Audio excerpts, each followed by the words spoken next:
बातमीपत्रात आता पाहूयात गल्लीपासून ते दिल्लीपर्यंतच्या ताज्या घडामोडींचा धावता आढावा। कॅश फॉर क्वेरी प्रकरणात सहभागी असलेल्या टीएमसी खासदार महुआ मोइत्रा यांचे संसद सदस्यत्व संपले आहे। नैतिक समितीच्या अहवालानंतर त्यांच्या हकालपट्टीचा प्रस्ताव मांडण्यात आला। यानंतर मतदान झालं। मात्र महुआ मोइत्रा यांची हकालपट्टी करण्यासाठी सभागृहात मतदान सुरू होताच विरोधकांनी बहिष्कार टाकला। मतदानानंतर लोकसभा अध्यक्षांनी महुआ मोइत्रा यांच्या विरोधात हकालपट्टीचा प्रस्ताव मंजूर केला। लोकसभेतून हकालपट्टी केल्यानंतर महुआ म्हणाल्या की लोकसभेच्या नैतिक समितीनं मला झुकवण्यासाठी तयार केलेल्या अहवालात प्रत्येक नियम मोडला। याआधीही चर्चेदरम्यान लोकसभा अध्यक्ष ओम बिर्ला यांनी महुआ मोइत्रा यांना सभागृहात बोलू दिलं नव्हतं। पॅनलच्या बैठकीत बोलण्याची संधी मिळाल्याचं ते म्हणाले होते। तत्पूर्वी शुक्रवारी लोकसभेत मांडण्यात आलेल्या नैतिक समितीच्या अहवालात महुआंचे संसद सदस्यत्व रद्द करण्याची शिफारस करून कायदेशीर चौकशीची मागणी केली होती। मात्र टीएमसीनं 500 पानांचा अहवाल वाचण्यासाठी 48 तासांचा अवधी देण्याची मागणी केली होती।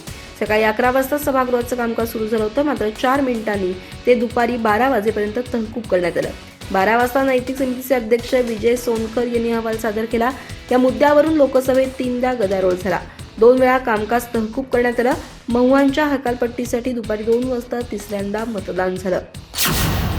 विधानसभेतील विरोधी पक्षनेते विजय वडेट्टीवार यांनी शुक्रवारी पीक विम्याच्या मुद्द्यावरून सभागृहात सरकारला चांगलंच धारेवर धरलं। पीक विम्याच्या मुद्द्यावर सरकार स्वतःची पाठ थोपटून घेत आहे, पण वस्तुस्थिती पूर्णतः वेगळी आहे।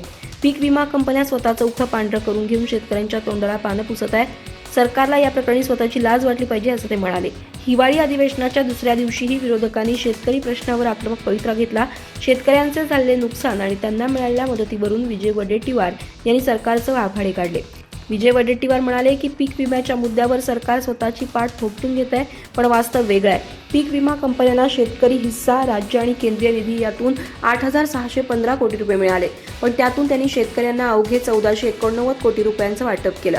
अद्याप 732 कोटी रुपयांचं वाटप होणं बाकी आहे। शेतकऱ्यांना केवळ 2,121 कोटी मिळणार आणि उर्वरित 6,000 कोटींचा फायदा कंपन्यांना होणार। शेतकऱ्यांना 1-2 रुपयात विमा वाटता सरकारला लाज वाटली पाहिजे असं ते म्हणाले।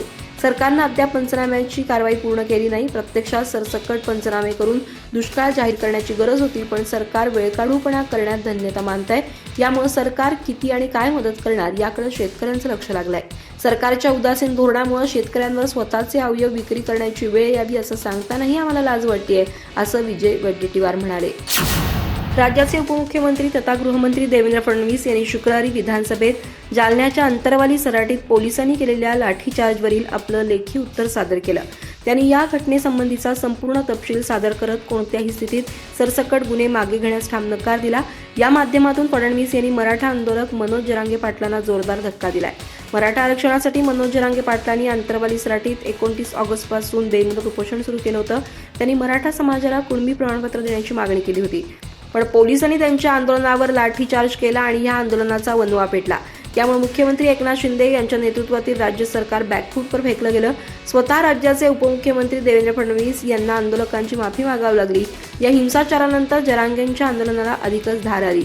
देवेंद्र फडणवीस यांनी शुक्रवारी विधानसभेत या घटनेचा विस्तृत तपशील सादर केला। त्यात त्यांनी या प्रकरणी काही आंदोलकांवरील गुन्हे मागे घेण्यास ठाम नकार दिला। अंतरवाली सराटीत पोलिसांनी बचावात्मक आणि वाजवी पद्धतीने बळाचा वापर केला। या घटनेत जवळपास 50 आंदोलक आणि 79 पोलीस जखमी झाले। त्यामुळे सर्व बाबींची माहिती घेतल्यानंतर या प्रकरणी गुन्हे मागे घेण्याची प्रक्रिया सुरू केली जाईल असं ते म्हणाले। पक्षश्रेष्ठी यांना जे हवं होतं ते संजय राऊतांकडून बोलून घेत होते। राऊत टोकाची भूमिका घेतात, त्यावर मी आक्षेपही नोंदवला होता। त्यांना तसं न करण्याचा सल्लाही दिला होता। आक्रमक बोलण्यापेक्षा वैचारिक मतभेद वेगळ्या पद्धतीनेही मांडता येतात असं मी त्यांना तुरुंगातून आल्यावर सांगितलं होतं। मात्र त्यांनी आपलं आयुष्य वाहून दिलं असल्याचं मला सांगितलं। त्यांनी माझे ऐकलं नाही। या प्रकरणात त्यांना बळीचा बकरा बनवण्यात आला असल्याची टीका शिवसेना नेत्या नीलम गोरे यांनी केलं। यावरून संजय राऊत यांनीही प्रत्युत्तर दिलंय। मी बकरा नव्हे तर वाघ असल्याचं संजय राऊत यांनी म्हटलंय। नीलम गोरे यांनी पत्रकारांशी बोलताना संजय राऊत यांच्यावरून थेट उद्धव ठाकरे यांच्यावर अप्रत्यक्ष टीका केली। पक्षश्रेष्ठींनी संजय राऊत यांच्याकडून त्यांना हवं तसं बोलून घेत त्यांचा बळीचा बकरा केल्याचा आरोप गोरे यांनी केला। आघाडी सरकारच्या काळात उद्धव ठाकरे आजारी पडले आणि त्यावेळी 2 ते 3 आठवड्यांसाठी सर्वांचा संवाद थांबला असल्याचंही त्या म्हणाल्या। दरम्यानच्या काळात पक्षात नेमकं काय सुरू होतं, नेमकं कोण काय करतंय अशा बऱ्याच गोष्टी कळत नसल्याचंही त्या म्हणाल्या। आमदारांना निधी दिला जात नसल्याने आधीच आमदार नाराज होते, त्यांची दखलही कोणीच घेतली नसल्याचं नीलम गोरे यांनी सांगितलं। यावर खासदार संजय राऊत यांनी देखील नीलम गोरे यांना प्रत्युत्तर दिलंय. मी बकरा नाही तर वाघ आहे. पक्ष सोडून गेलेल्यांनी माझ्यावर बोलू नये. माझं संपूर्ण आयुष्य शिवसेनेत गेलंय. मी तुमच्यासारखा पळपुटा नाही. मी बाळासाहेबांचा शिवसैनिक आहे. माझ्यावर ज्यांनी विधान केलं त्या स्वतः पक्षात कधी आल्या? माझ्यानंतर आल्या, खाल्ल्या आणि आता निघून गेल्या. ताटवाटी घेत निघून गेल्या. त्यांनी ताटवाटी चमचाही मागं ठेवलेला नाही. मला बकरा करायचं की शेळी हे तुम्ही कोण ठरवणार, असा प्रश्नही त्यांनी उपस्थित केला. नवाब मलिक प्रकरणावरून देवेंद्र फडणवीस यांनी लिहिलेल्या पत्रानंतर आता विरोधी पक्षनेते अंबादास दानवे यांनी देखील एक पत्र लिहिलंय. दानवे यांनी हे पत्र उपमुख्यमंत्री देवेंद्र फडणवीस यांना लिहिलंय. या पत्रात त्यांनी नवाब मलिकांबद्दल घेतलेल्या भूमिकेबद्दल फडणवीसांचं कौतुक केलंय. त्याबरोबरच तसाच आरोप प्रफुल्ल पटेल यांच्यावरही झाला असल्याची आठवण फडणवीसांना करून दिली आहे. एकंदरीत या प्रकरणावरून पत्रापत्री सुरू असल्याचं दिसून येत आहे. उपमुख्यमंत्री देवेंद्र फडणवीस, राष्ट्रवादी अजित पवार गटाचे खासदार प्रफुल्ल पटेल यांच्या मालमत्तेवर ईडीनं जप्तीची कारवाई केली होती, ती देखील दाऊदच्या खास हस्तकाशी निगडीत असलेल्या प्रकरणात. जशी तीव्र भावना आपण नवाब मलिकांबद्दल व्यक्त केली, तीच भावना आपली खासदार प्रफुल्ल पटेल यांच्याबाबतही आहे का, याचा खुलासा व्हायला हवा. कारण त्यांनी नुकतंच पंतप्रधान नरेंद्र मोदी यांचे गोंदिया विमानतळावर स्वागतही केलं होतं. याबाबतही अंबादास दानवे यांनी प्रश्न उपस्थित केलाय. त्यांनी पत्रात म्हटलंय, देवेंद्र फडणवीस, माननीय उपमुख्यमंत्री, गृहमंत्री, महाराष्ट्र राज्य सस्नेह जय महाराष्ट्र, विधानसभा सदस्य नवाब मलिक यांच्याबाबत आपण व्यक्त केलेल्या तीव्र भावना वाचून आनंद झाला. नवाब यांचे देशद्रोह्यांशी संबंध असल्यानं त्यांना अजित पवार यांच्या सत्ताधारी बाकावर बसण्यास आपण विरोध केला. आपण नैतिकता आणि राष्ट्रवाद याबाबत किती पक्के आहात हेच यातून दिसून आलं. पण अजित पवार गटाचे राष्ट्रीय नेते प्रफुल्ल पटेल हे अलीकडेच देशाचे गृहमंत्री अमित शहा यांना भेटल्याचं छायाचित्र प्रसिद्ध झालंय. गोंदिया विमानतळावर मधल्या काळात पटेलांनी पंतप्रधान मोदींचं स्वागत केलं. याच पटेल यांचे दाऊद आणि त्यांच्या हस्तकाशी संबंध आहेत आणि दाऊदच्या खास हस्तकाकडून पटेल यांनी आर्थिक व्यवहार केल्यानं ईडीनं पटेल यांची संपत्ती जप्त केली आहे. नवाब मलिक यांच्याबाबत आपल्या ज्या तीव्र भावना आहेत, तशाच भावना श्री प्रफुल्ल पटेल यांच्याबाबत आहेत काय, याचा खुलासा आपल्याकडून होणं गरजेचं आहे. तरी याबाबत योग्य ती कार्यवाही व्हावी अशी आशा बाळगतो. देवेंद्र फडणवीस यांनी पाठवलेलं पत्र मला मिळालं. राष्ट्रवादी काँग्रेसनं सरकारमध्ये जाण्याचा निर्णय घेतला होता. त्यानंतर नवाब मलिक पहिल्यांदाच सभागृहात आले आहेत. त्यांनी अद्याप कोणतीच भूमिका स्पष्ट केलेली नाही. त्यामुळे त्यांची भूमिका स्पष्ट झाली त्यानंतर मी त्याबद्दल बोलणार असल्याचं अजित पवार यांनी म्हटलंय. कुणी कुठं बसावं हा माझा अधिकार नाही, हा विधानसभा अध्यक्षांचा अधिकार आहे. त्यांचे ते बघतील असंही अजित पवार यांनी म्हटलंय. कोण कुठं बसलं हे टीव्हीवाल्यांनी दाखवून दिलं आहे असं ते म्हणाले. फडणवीसांच्या पत्राचं काय करायचं ते मी करेल असंही अजित पवार यांनी म्हटलंय. नवाब मलिक प्रकरणावरून देवेंद्र फडणवीस यांनी अजित पवार यांना पत्र पाठवलं होतं. या पत्रावर माध्यमांनी अजित पवार यांना प्रश्न विचारले असता त्यांनी हे उत्तर दिलंय.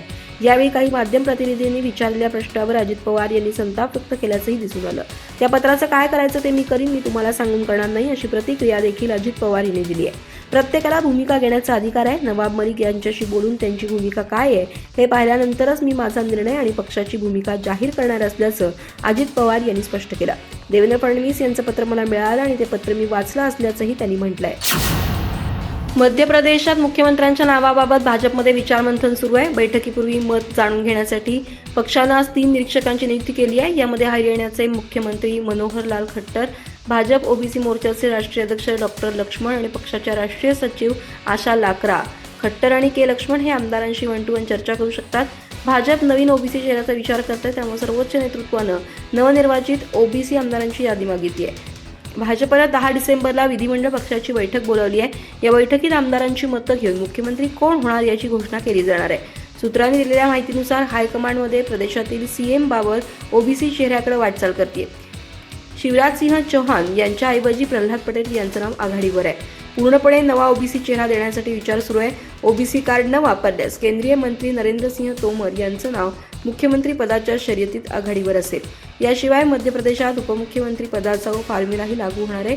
इकडे दिल्लीत तळ ठोकून बसलेल्या बड्या नेत्यांपैकी प्रल्हादसिंह पटेल, कैलाश विजयवर्गीय आणि व्ही.डी. शर्मा भोपाळला परतलेत. भाजपचे सरचिटणीस कैलाश विजयवर्गीय यांनी सांगितलं की मुख्यमंत्र्यांच्या नावावरील सस्पेन्स रविवारी संपणार आहे. त्याचवेळी मुख्यमंत्री कोण होणार या प्रश्नावर मुख्यमंत्री शिवराज सिंह म्हणाले की हे ठरवणं पक्षाचं काम आहे. मुख्यमंत्री शिवराज सिंह शुक्रवारी राघोगडला जाणार आहेत.